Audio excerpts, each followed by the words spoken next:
Welcome back to the Sunday Sports Frenzy. After a month of racing around PA, the All-Stars conclude their final swing in the Keystone State with a bunch of money on the line.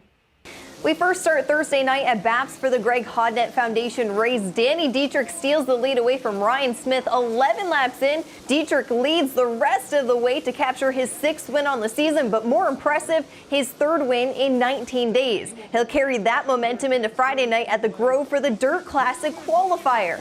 Just weeks after picking up his first career feature at the Paperclip, Anthony MACRI'S leads the field to green. Late in the race, LYNDSAY moves from 5th to 2nd, but gets caught up in lap traffic to reach MACRI'S. DeWeese clinches his 7th Williams Grove track title, first in a decade, but it was a perfect match. The number 39 wins the 39th annual Jack Gunn Memorial for his 2nd 410 win at the Grove. All posse top 5 with Brent Marks, Chase Dietz, and Danny Dietrich closing out in 5th place. Austin Reed wins his first 305 feature, and that brings us to the big money to close out the weekend.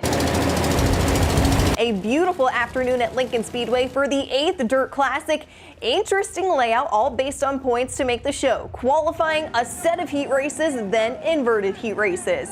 Every time they do it, you have to show the 4-wide fan salute. All-star Justin Peck leads the field to green. Without even completing the first lap, Hunter Schoenberg gets over the cushion and goes for a ride in turns 3 and 4. The car comes down hard to rest on all fours and is said to lose his brakes. Complete restart with Peck and Zeb Wise, a $1,000 bounty on the line for Aaron Reitzel if he finishes in the top 3 after winning the B, but he only makes it to 16th. 2 laps away from the halfway point, Blackjack Brian Brown comes to a stop, and at the same time, Lance DeWeese needs to be pushed back after his car shuts off.